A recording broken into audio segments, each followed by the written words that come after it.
So, hey everyone, this is Manish and I welcome you all to my YouTube channel The Insights Room.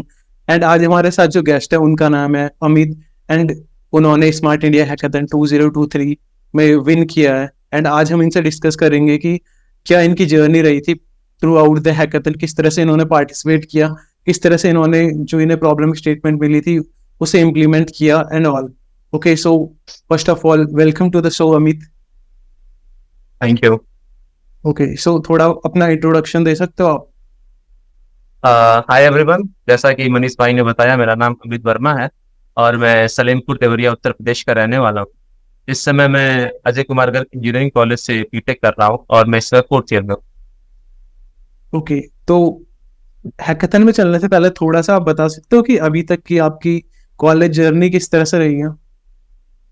College journey तो बहुत smooth है यार, मतलब हम लोग का कॉलेज बहुत सही है। उसमें पहली बात तो स्ट्रेस नहीं लगती और हम लोग का 75% अटेंडेंस है, लेकिन 60% में भी चल जाता है। हम लोग टीचर से बात कर ले तो पढ़ाई वढ़ाई करना नहीं है, कोई दिक्कत नहीं है। हफ्ते दिन पहले तो एग्जाम का प्रिपरेशन शुरू होता है, सब कुछ सही चल रहा है यार। ठीक है, तो मतलब अटेंडेंस का उतनी कोई दिक्कत नहीं होती आपको? मतलब मिनिमम 60% रखनी रहती है, लेकिन वो इंटरनल थोड़ा सा कम देते हैं। ठीक है, ओके, ठीक है। अच्छा, तो अब हम थोड़ा सा चल सकते हैं कि आपने जैसे हैकाथन की एप्लीकेशन फॉर्म आई थी तो आपने पार्टिसिपेट कैसे किया था? तो सबसे पहले हम लोग ने टीम बनाई थी। तो इससे पहले मैंने एक हैकाथॉन में पार्टिसिपेट किया था जोधपुर में, सॉरी, आईआईटी जोधपुर का वो हैकाथॉन था, प्रोमिशियो करके। तो वहां पे हम गए थे एक टीम बना के और हमारे दो फ्रंट थे, एक डिजाइनर था और एक मैं ही था, बस 4 लोग गए थे। हम लोग वहां पे पार्टिसिपेट किए थे। वहां पे सफलता हासिल नहीं हुई, लेकिन फिर हम लोग वापस आए तो यही वाली टीम थी, तो किसी को थोड़े बहुत और मेंबर्स ऐड करके हमने एसआईएच का मतलब फॉर्म भर दिया। ओके, और इस फॉर्म को भरने के लिए सबसे पहले हम लोग को पीएस सेलेक्ट करना था। पीएस यानी कि प्रॉब्लम स्टेटमेंट। तो एसआईएच भी क्या होता है, लगभग 100-150 प्रॉब्लम स्टेटमेंट आती है। कुछ हार्डवेयर की आती है, कुछ सॉफ्टवेयर की आती है।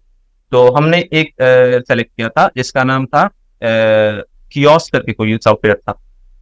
कियोस्क क्या होता है, जैसे एटीएम आपका मशीन होता है, तो एटीएम के मशीन पे वो उसको एज ए हेल्थ सिस्टम हम लोग बना दिए थे कि एटीएम मशीन टाइप का वो जो होता है उसका नाम है कियोस्क। और उस कियोस्क से आप जाके अपना डॉक्टर से ऑनलाइन आप बात कर सकते हो, उनसे प्रेस्क्रिप्शन ले सकते हो। और आशा वर्कर भी होती है गाँव में, जो गाँव में रहता है उन्हें पता होगा। तो आशा वर्कर जो गाँव में रहती है वो आपको दवाइयाँ दे देती है।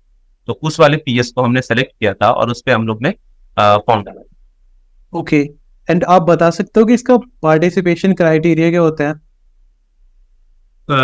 इसका पार्टिसिपेशन क्राइटेरिया होता है, सबसे पहली बात कि आपके टीम में एक लड़की होनी चाहिए और कुछ नहीं। और आप 6 बंदे मतलब मैक्सिमम जा सकते हो।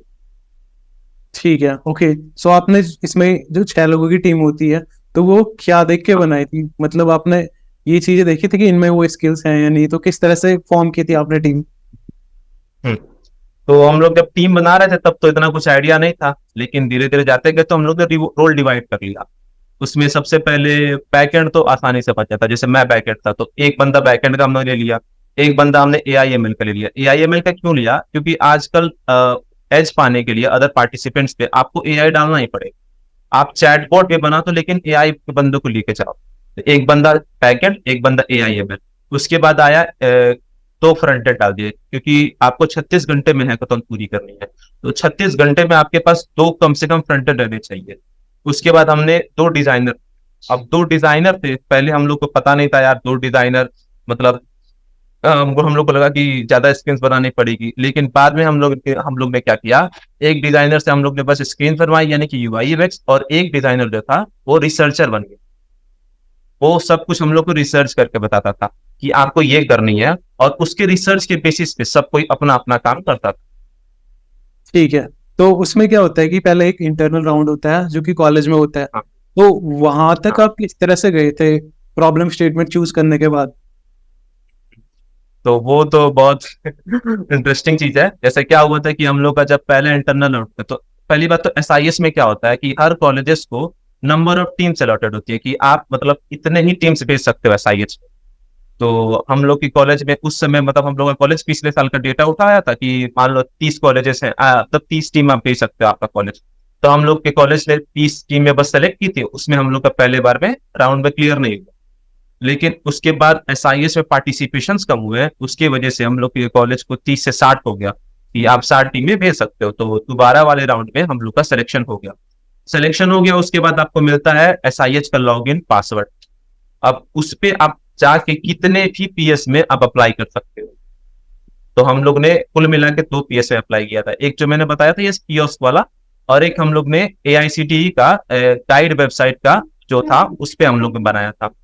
तो हम लोग ने 2 PS पे अप्लाई किया था, और हम लोग का पहले वाले PS से सेलेक्ट नहीं हुआ, कियोस्क वाले पे हम लोग का दूसरे वाले PS से हो गया। ओके, ठीक है। तो ये जो आपका जो सिलेक्शन हुआ वो इंटरनल हैकाथन के बाद हुआ? हाँ जी, इंटरनल हैकाथन के बाद जब आपको लॉगिन पासवर्ड मिलेंगे, तब आप जितने भी PS पे हैं उस पे अप्लाई कर सकते हैं, और उस एप्लीकेशन को जो SIH के जो है जो भी वो सब सेलेक्ट करते हैं उसके हिसाब से PPT ओके। देख के। एंड इंटरनल हैकाथन से पहले भी प्रॉब्लम स्टेटमेंट सेलेक्ट करनी होती है शायद? हाँ हाँ। तो तो हम लोग ने सारे टीम ने मिलके पूरा हम लोग ने रिसर्च किया कि कौन कौन से प्रॉब्लम हम लोग के डोमेन के अलाइंड है, क्योंकि सबका रेस्ट्रिक्टेड डोमेन था। जैसे किसी को मोबाइल डेवलपमेंट नहीं आती है, हम लोग को सिर्फ वेब डेवलपमेंट आती है, तो हम लोग ने वेब डेवलपमेंट का देखा। फिर हम लोग ने ये देखा कि किसमें कम नंबर ऑफ एप्लीकेंट है, क्योंकि अब आप ट्राई करोगे कि 500 लोग में डाले तो प्रोबेबिलिटी कम होती है, लेकिन कम लोगों में डालो जिसमें मान लेते हैं 300 लोग हैं, तो उसमें प्रोबेबिलिटी हाई होती है। तो हम लोग ने वैसे वैसे PS सेलेक्ट किए थे। ओके, तो आप थोड़ा सा बता सकते हो कि आप इंटरनल हैकाथन तक आपने क्या क्या प्रिपेयर किया था प्रॉब्लम स्टेटमेंट उठा के? तो हमारे कॉलेज में कई सारे क्लब्स हैं, सोसाइटीज, तो उसमें से एक आती है आइडिया लैब। तो आइडिया लैब हम लोग का क्या करती है कि आपको जनरल PPT फॉर्मेट दे देती है कि आपको सबमिशन के लिए ये PPT फॉर्मेट ही लगेगा। तो उस पे हम लोग ने रिसर्च किया पहले PS पे, उसका प्रॉब्लम स्टेटमेंट लिखा, उसका सॉल्यूशन लिखा, टेक स्टैक लिखा, अपना जो भी है जो टीम मेंबर्स है उनका टेक स्टैक लिखा और उनके नाम लिखे। फिर टेबल्स होते हैं कई सारे, फिर डायग्राम्स होते हैं, वो सब भी हमने लगाए। वही हमने PPT सबमिट करती आइडिया लैब को, और आइडिया लैब स्मार्ट इंडिया मतलब इंटरनल राउंड स्मार्ट इंडिया का कराया था। ओके, तो आपने जैसे पीपीटी बनाई तो उसमें आपने क्या क्या पॉइंट्स डाले कि आपकी पीपीटी सेलेक्ट हो गई थी वहां पर? तो हम लोग का जो PPT है आइडिया लैब के गाइडेंस के हिसाब से हमने बनाए थे, जो कि सिर्फ 4 पेजेस की। 4 पेजेस में पहला पेज होता है प्रॉब्लम स्टेटमेंट और सॉल्यूशन। दूसरा पेज होता है कि आप उस सॉल्यूशन को मतलब एक्सप्लेन करिए। तीसरा पेज होता है कि थोड़ा बहुत आप उसका UI डाल दो, पहले से UI जो बना होगा। उसके बाद थोड़े बहुत आपकी डायग्राम्स आते हैं, ER डायग्राम हो गए, या फिर वर्कफ्लो उसका होता है, वेमसिकल पे वर्कफ्लो बन जाता है, उसको आप डायरेक्टली डाल दो। फिर चौथा पेज आता है आपका टेक्स्ट स्टैक और टीम मेंबर्स के डिटेल्स। बस हम लोग ने 4 पेज का ये बनाया था PPT। आपको ये शॉर्ट और कंसाइज रखना है, ताकि जो पढ़ने वाला बनता हो सामने वाला, उसको दिक्कतें ना हो, वो 4 ही पेजों में सब कुछ समझ जाए। ओके, तो मतलब इंटरनल हैकाथन तक आपने सिर्फ पीपीटी ही बनाई थी या उसके अलावा भी कुछ प्रोटोटाइप वगैरह डिजाइन किया था? हमने एक प्रोटोटाइप बनाया था, बस बहुत ज्यादा बेसिक था, कुछ इतना पूरा नहीं था, क्योंकि हम लोग के पास टाइम कम थे। तो हमने एक बेसिक सा प्रोटोटाइप बना दिया था, उतना यूज नहीं था। और आप प्रोटोटाइप बनाओगे तभी भी आपका ये नहीं है कि आप वही यूज करोगे, क्योंकि वहां पे जाके वो चेंज करा देते हैं। जो मेंटोर्स वहां पे मिलते हैं आपको, जो नोडल सेंटर है वहां पे वो चेंज कराते हैं, और जो वो बोलेंगे वो आपको करना ही पड़ेगा। तो हो सकता है हम लोग के टाइम भी हुआ था कि हमने जो UI बनाई थी पूरी हम लोग को चेंज करनी पड़ी थी। तो आप ये मत समझो कि जो आप PPT बना रहे हो वही आपका बाद में होगा, लेकिन हाँ थोड़े बहुत प्रोटोटाइप आपका लगेगा। ओके, एंड प्रोटोटाइप में बैकएंड भी इंक्लूडेड था या सिर्फ फ्रंट एंड और फ्रंट एंड था? हाँ हाँ, एक पूरा स्टेबल एक प्रोजेक्ट था, एक पूरा वेबसाइट था, पोस्टर था वो भी। Okay, nice. ठीक है, तो इंटरनल हैकाथन जीतने के बाद कितना टाइम होता है, मतलब जब आप फाइनल राउंड खेलते हो दोनों के बीच में? तो आई थिंक अप्रोक्स 1 महीना होता है, और ठीक। उसके बाद आप मतलब इंटरनल हैकाथन जीत लिया, उसमें 30 या 40 टीमें सेलेक्ट होती हैं। फिर वो टीमें जाती हैं अपना SIH के पोर्टल पे अप्लाई करती हैं। अब SIH के पोर्टल का जो रिजल्ट आता है, उसके बाद आप पता चलता है कि आप ग्रैंड फिनाले के लिए सेलेक्ट हुए हो कि नहीं। वो ग्रैंड फिनाले के लिए आपको टिकट्स वगैरह करने का भी टाइम मिल जाता है। ओके, तो ग्रैंड फिनाले से पहले आपकी टीम ने क्या क्या प्रिपरेशन की थी? तो ग्रैंड फिनाले के पहले मतलब मैं लिटरली बताऊं तो बस हमने एक और पीपीटी बनाई थी और कुछ नहीं किया था, क्योंकि हमें मालूम नहीं था कि किस में सेलेक्ट हो जाएगा। तो बस वही किया था, और बाकी जब ग्रैंड फिनाले में सेलेक्ट हो गए तब थोड़ा बहुत किया था ज्यादा। ओके, वही चीज़ है मैं पूछना चाह रहा हूँ कि मतलब जैसा आपको पता चला कि आप ग्रैंड फिनाले के लिए सिलेक्ट हो चुके हो, तो वहां हाँ, से आपने किस तरह से प्रिपेयर किया हो? तो ग्रैंड फिनाले के लिए हम लोग सेलेक्ट हो गए कि, तो हम लोग को पता चला कि अरे यार हम तो कियोस्क वाला सोच रहे थे, अब ये एआईसीटी वाला हो गया। तो हम लोग का तो पूरा वही बदल गया कि अब क्या करें क्या करें। लेकिन हम लोग का रिसर्चर इतना बढ़िया था, उसने मतलब 5-6 दिन के अंदर ही पूरा रिसर्च करके बता दिया कि भाई ये गाइड बुक है एआईसीटी का, इसको पढ़ लिया जाए। तो 200 पेज की गाइड बुक थी, हम लोग ने वो पढ़ी थी। फिर उस पे एआई मॉडल भी हम लोग बनाने लगे धीरे धीरे। और उसके बाद जैसे क्या हुआ, हम लोग तो मिल नहीं पाते थे। असल में क्या होता है ना कि आप जब भी ग्रुप प्रोजेक्ट करो ना, अकेले नहीं हो पाता, बिल्कुल नहीं हो पाता। तो आपको कॉलेज में जाके मिलना पड़ेगा। तो कॉलेज में जाके मिलते थे हम लोग, शाम शाम तक बैठे रहते थे, थोड़ा बहुत वहां पे काम हो जाता था। अब लेकिन एक और दिक्कत आ गई, प्रेशर नहीं पड़ रहा था यहाँ पे। तो जैसे जैसे ग्रैंड फिनाले पास आता गया, हम लोग ने तब प्रेशर को महसूस किया, अरे यार कुछ प्रिपेयर्ड ही नहीं है, अब क्या किया जाए। अब प्रिपेयर्ड भी हम लोग ने सीनियर से पूछा था, तो सीनियर्स बोल रहे थे कि आप जो भी बना के जाओगे, आपको सही से नहीं मालूम चलेगा कि आपका पीएस है क्या, क्योंकि वहां पे जाके आपको बढ़िया से बताया जाएगा। तो वहां पे आपको जाकर 36 घंटे में सही से बनाना पड़ेगा। तो आप बस बेसिक बना के जाओ। अब बेसिक में क्या आता है, ऑथ पेज आता है। ऑथ पेज यानी कि साइन अप साइन इन। तो हम लोग ने साइन अप साइन इन इतना बढ़िया तरीके से बना दिया था कि हम लोग का जब फाइनल प्रेजेंटेशन हुआ था, तो हम लोग ने 5 मिनट से साइन अप साइन इन समझाया था। तो यही प्रिपरेशन। ओके, तो आपका जो ग्रैंड फिनाले था वो कौन सी सिटी में हुआ था उसके बाद? हाँ, तो हम लोग तो अभी गाजियाबाद है, गाजियाबाद उत्तर प्रदेश में। हम लोग का ग्रैंड फिनाले पड़ा था छत्तीसगढ़ में। छत्तीसगढ़ में रायगढ़ करके शहर है, वहां पे ओपी जिंदल यूनिवर्सिटी है। तो वहां पे हुआ था। और वहां की मतलब फैसिलिटी बहुत लाजवाब थी, मतलब लग रहा था कि एकदम होटल में आ गए हैं, बहुत ज्यादा वहां पे बढ़िया मतलब केयरिंग लोग थे। ठीक है। ओके, सो आप जब ग्रैंड फिनाले में गए तो उसका थोड़ा सा ओवरव्यू दे सकते हो कि जो आपका 36 घंटे का हैकाथन हुआ था वहां पे कि किस तरह से रहा? हम्म तो सबसे पहले एक दिन पहले हम लोग पहुंच गए थे। एक दिन पहले पहुंच के जो भी होता है वहाँ पे हॉस्टल वगैरह भी आपको फूड वगैरह प्रोवाइड कर देंगे। वहाँ का नूडल सेंटर या आपको रहने के लिए जगह देगा, आपको रेलवे से पिकअप भी करेगा।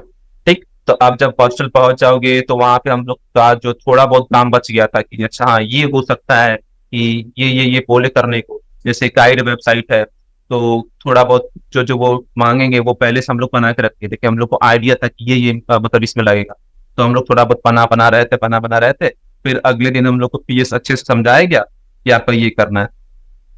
मतलब तो उसमें भी कई लोगों को कंफ्यूजन था, खुद मेंटर जो होते हैं उनको भी कंफ्यूजन था। अब वो क्या होता है कि जो मेंटर होते हैं वो आपके फील्ड के स्पेसिफिक नहीं होते।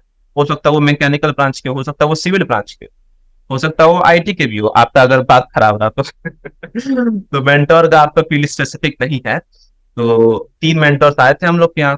तो अब मेंटोर का भी 3 राउंड होता है। 3 राउंड क्या करते हैं, वो आपको देखते हैं कि कितना बना है, और कुछ बताते हैं कि आप ये करो, ये चेंजेस करो, और कुछ उसके फीडबैक भी दे, मतलब वो लिख लेते हैं अपने पेज पे कि इसको ये बोला था मैंने, और ये अगली राउंड में वो चेक करेंगे। तो 3 राउंड इसके हुए थे, तो हम लोग ने कैसे भी करके किए थे। हम लोग की तो मतलब फट गई थी, क्योंकि ट्रिपल आईटी की कोई टीम आ गई थी। अब हम लोग सोच रहे थे भाई क्या किया जाए। तो इसके लिए हम लोग ने स्ट्रैटेजी यूज किया। स्ट्रैटेजी क्या यूज किया कि अपने मस्त रहते हैं, मस्त रहेंगे तो दूसरों की मतलब तो हम लोग वही कर रहे थे, मस्त रह रहे थे, और दूसरों को ये दिखा रहे थे कि हम लोग का बहुत ज्यादा हो गया है, जबकि हम लोग का जो 70% ही हुआ था। तो जो कि स्ट्रैटेजी सक्सेसफुल हुआ था। क्यों सक्सेसफुल हुआ था, कैसे मैं बता रहा हूँ, क्योंकि जो बाद में टीमें आके पूछ रही थी, आप तो हंस रहे थे, आप तो डांस कर रहे थे, आप लोग का कैसे हो गया, हम लोग को लगा था कि आपका एकदम पूरा प्रिपेयर्ड होके आए थे आप लोग, जबकि हम लोग हुए नहीं थे। तो ये स्ट्रैटेजी बहुत ज्यादा काम करती है। ओके, एंड आपने आपने जो वहां पे जो प्रॉब्लम स्टेटमेंट थी उसे थोड़ा सा एक्सप्लेन करोगे? एंड वहां पे आपने क्या इनोवेटिव किया कि आपका सिलेक्शन हुआ? हम्म, तो हमारा जो पीएस था उसमें एआई इनेबल्ड ऐसे लिखा था, मतलब शुरुआत में लिख दिया था एआई इनेबल्ड। और बाकी सब जो टीम्स आई थी वो mostly third year fourth year की टीम्स थी। तो उन्हें उतना एआई पे एक्सपीरियंस नहीं था। हम लोग का एआई वाला जो बंदा था वो सही था, मतलब उसने काम किया था, हम लोग की सोसाइटी को ट्रेन कर दी। तो वहां पे जाके हम लोग पहले से बना के भी आ रहे थे कि हम लोग ये यूज करेंगे, तो पूरा बढ़िया से चल गया था। तो हम लोग का जो एआई था वही एज दे दिया, जैसा कि मैंने पहले भी बताया था कि एआई आपको जरूरी ही लेना। तो हम लोग का चैटबॉट था वो पहले से एक गाइड बुक पे ट्रेंड था, और वो जो चैटबॉट है वो पहले की हिस्टोरिक जो है डेटा को भी प्रिजर्व करता था। तो जो कि जो हम लोग के मेंटोर्स उनको बहुत पसंद आया, वही हम लोग का कटिंग एज बना और वही हम लोग को जिताया था। ओके, आपके टोटल कितने राउंड ऑफ प्रेजेंटेशंस हुए थे वहां पे फाइनल में? हाँ, तो नोडल सेंटर पर जाने के बाद आपका 3 मेंटोर राउंड होता है और एक फाइनल प्रेजेंटेशन राउंड होता है। 3 मेंटोर राउंड में जैसे मैंने पहले बताया था कि आपको मेंटोर्स आके बताएंगे कि आप ये इसमें चेंजेस करो, आप ये करो। तो वहां पे भी हम लोग को पूरा यूआई बदलने को बोल दिया गया, तो पूरा हम लोग ने यूआई बदला था। और पीपीटी भी साथ में बनी रही थी और रिसर्चर भी अपना काम कर रहा था। यूआई वो बदला था तो थोड़ा बहुत रिसर्चर का भी काम कर रहा था। तो वो थे, और फिर आया हम लोग का फाइनल प्रेजेंटेशन राउंड। अब इसके लिए मैं एक टिप देना चाहूंगा कि जो आप, जैसे क्या होता है 36 घंटे का हैकाथॉन, तो सब कोई अलग अलग काम कर रहा है, लेकिन सबको ये आइडिया होना चाहिए काम कैसे कर रहा है। हम लोग का फाइनल प्रेजेंटेशन राउंड हुआ, तो हमने एक बंदा असाइन कर दिया कि भाई तुमको ये यहाँ पे जाके बोलना है। तो वो बंदा गया बोलने, और मुझे डेटाबेस असल में दिखाना था, मैं बैकएंड को, तो मुझे डेटाबेस दिखाना था। तो मैं एज ए हेल्पर गया था कि बस आपको डेटाबेस दिखा दो। तो जब वो बंदा बोला कि और हमने ना कुछ लास्ट मिनट पे चेंजेस किए थे बैकएंड और फ्रंट एंड ने मिलकर, तो बंदा प्रेजेंटेशन स्टार्ट कर दिया। चलो प्रेजेंटेशन वो दे रहा है, फिर उसके बाद उसको कुछ चीजें वो एक्स्ट्रा बतानी थी। तो वो चीजें जब एक्स्ट्रा बताने की बारी है तो वो उसको पता ही नहीं थी, क्योंकि वो बढ़िया से इन्वॉल्व नहीं था पूरे टीम के साथ। तो उसने बोल दिया अमित तुम बताओ। अब मैं सोचू भाई मैं बोलूं क्या, मैं तो हेल्पर बन के आया हूँ। तो मैंने भी कुछ काज बोला, तो उन्होंने मतलब क्वेश्चन उसके क्रॉस क्वेश्चन किए, तो जवाब वो दिया मैं। तो उसकी वजह से मतलब उसका भी थोड़ा बहुत वो रहना चाहिए कि आपको पता रहना चाहिए, कहने का मतलब ये है कि क्या क्या चल रहा है टीम, तो आप प्रेजेंटेशन को लीड कर सको। ओके, एंड किस तरह के क्वेश्चंस लाइक वो पूछ रहे थे प्रेजेंटेशंस में? प्रेजेंटेशन में आपको अपना बताना रहता है, आपको अपनी प्रोडक्ट की फंक्शनैलिटीज दिखानी होती है। तो ग्रैंड फिनाले तक क्या था, आपको पीपीटी बेस्ड सिलेक्शन था, और ग्रैंड फिनाले के बाद यानी कि नोडल सेंटर पे आपका फंक्शनैलिटीज क्या क्या दे रहा है वेबसाइट, उसका सिलेक्शन हो रहा है। मतलब वर्किंग वेबसाइट चाहिए उसको, तो वर्किंग वेबसाइट की फंक्शनैलिटीज चाहिए। तो आपको प्रेजेंटेशन में आपको छोटी छोटी चीजें बतानी, जैसे मुझे अब आपको क्या लगता है कि मैं साइन अप पे जाऊं और साइन अप पे गलत ईमेल डालूं, तो वैलिडेशन होता है कि गलत ईमेल आप डालो। जैसे फॉर एग्जांपल एबीसीडी बस ईमेल के फील्ड में आप डालोगी तो आपका आ जाएगा रॉन्ग ईमेल फॉर्मेट। आपको पता ये छोटी चीज है, लेकिन जो मेंटोर है उनको नहीं पता ये छोटी चीज है। तो आपको ये दिखाना है कि ये गलत है, ये देखिए मेरा जो वेबसाइट है ये गलत दिखा दे रहा है। उसके बाद पासवर्ड में भी यही, तो साइन अप हमने पूरा फ्लो दिखाया, साइन इन फ्लो दिखाया, इसमें 5 मिनट पे भी डाल दिया था। ओटीपी जा रहा है कि नहीं, ओटीपी वगैरह भी आपके जो बैकएंड का बंदा होगा वो समझ जाएगा मैं क्या बोलना चाह रहा हूँ। फिर उसके बाद हम लोग का जो प्रेजेंटेशन फ्लो हो गया कि हम लोग का ये फंक्शनैलिटीज देता है, और मेनली वो फंक्शनैलिटीज ही बोल रहे थे, और दूसरी चीज चेक कर रहे थे कि जो जो हमने 3 राउंड में बोला था वो इसने इम्प्लीमेंट किया है कि नहीं। क्योंकि बाकी सब जो टीमें थी और हमारे भी एक चीज इम्प्लीमेंट नहीं हो पाई थी, और बाकी सब चीज टीमों को उन्होंने मतलब डांटा था कि मैंने आपसे ये बोला था, ये बोला था, आपने किया नहीं। तो ये सब प्रेजेंटेशन का रहा, और प्रेजेंटेशन से निकलते ही जो वहां के ओपी जिंदल का बंदा था वो बोल दिया कि भाई तुम्हारे एआई की वजह से ये आप जीते हो, और आप जीत जाओगे, आप लोग को 1 लाख रुपया मुबारक हो। तो सरप्राइज होता है 1 लाख रुपए। ओके, तो जो आपको अमाउंट मिला था 1 लाख रुपए, उसे आपने किस तरह से बांटा था? सबको इक्वली बांटा था। क्या हुआ था कि हम लोग को आने जाने का पैसा लगा था। तो एसआईएस क्या करता है, आपको रहने का देता है, खाने का देता है, प्लस स्लीपर का आपको ट्रेन का टिकट देता है। उसके बाद हम लोग का कॉलेज भी हमें प्रोवाइड करता है। तो कॉलेज में क्या होता है कि सीन होता है, अगर आप दूसरे हैकाथॉन्स में जाते हो या तो कल्चरल हो तभी भी आप जा सकते हो, कल्चर यानी कि डांस तो हो सकता है जो भी, तो उसमें भी आप जा सकते हो। कॉलेज आपको 50% ऑफ द जो भी आपका लगा है खर्चा वो दे देगा। अब आप ये मैं गया था जैसे जोधपुर में बता रहा था आईआईटी जोधपुर में, तो वहां पे 50% हमको खर्चा मिल गया था। और यहाँ पे एसआईएस में आप जाओगे तो 100% आपको मिल जाएगा। तो हम लोग को 1 भी रुपया हम लोग का नहीं ठीक था। है। और जो भी पैसे आए थे उनको हम लोग ने इक्वली बांट दिए थे। ओके, सो अमित, ये तो था सब कुछ है स्मार्ट इंडिया हैकाथन के बारे में। तो आप कोई एडवाइस देना चाहोगे स्टूडेंट्स के लिए जो कि पार्टिसिपेट कर रहे हैं स्मार्ट इंडिया हैकाथन में? तो मैं ये एडवाइस देना चाहूंगा कि आपके पास पहले से एक्सपीरियंस रहना चाहिए ग्रुप प्रोजेक्ट का, कि आप ग्रुप में कैसे काम करते हो। दूसरी बात, अगर भले ही आपका प्रोजेक्ट बना नहीं, प्रोजेक्ट इन द सेंस ये वाला प्रोजेक्ट, SIH वाला प्रोजेक्ट, अगर आपका SIH वाला प्रोजेक्ट पूरा नहीं हुआ तभी भी आप पार्टिसिपेट करो, कोई दिक्कत नहीं है उसमें, क्योंकि 36 घंटे का है और वो भी लोग नहीं एक्सपेक्ट कर रहे हैं कि आप पूरा प्रोजेक्ट मुझे बना के दो, रेस्पॉन्सिव बना के दो, नहीं एक्सपेक्ट कर रहे हैं। उन्हें बस फंक्शनैलिटी से मतलब है कि आप कितना पीएस को समझ पाए हो, कितना आपका जो आंसर ये सॉल्यूशन है वो मतलब हम लोग के जो पीएस को सॉल्व कर पा रहा है, उन्हें सिर्फ इससे मतलब है। तो आपका प्रोजेक्ट पूरा ना होना ग्रांट बनाने से पहले कोई आपको लिमिट नहीं करता है आप ग्रांट बनाने में जाने से। और अगर आप पहले से ग्रुप प्रोजेक्ट बना रहे हो, अगर आपके पास इतनी नॉलेज है, इसके इतनी स्किल है, तो आप 36 घंटे में बिल्कुल बना सकते हो उसको। ओके, सो यू मीन कि पूरी टीम को वो जो रिक्वायर्ड स्किल्स हैं उन्हें डेवलप करना चाहिए। जी, और वो पहले से डेवलप होनी भी चाहिए। और बाकी आप धीरे धीरे जो मतलब अगर भले ही ना हो, आप एक बार ट्राई तो करो, ट्राई करो, कुछ सीख कर आओगे यार, तो वो आप करना चाहिए। बिल्कुल बिल्कुल। ओके ओके, सो ये था हमारा podcast on Smart India hackathon with Amit. And काफ़ी अमेजिंग ये पॉडकास्ट था, काफ़ी कुछ सीखने को मिलेगा आई गेस स्टूडेंट्स को। Okay, so at last thanks for joining Amit. You welcome for inviting us. Okay, and for our audience, अगर आपको इस तरह का कंटेंट अच्छा लगता है तो you can subscribe and share. Okay, so thank you everyone, bye bye, keep enjoying.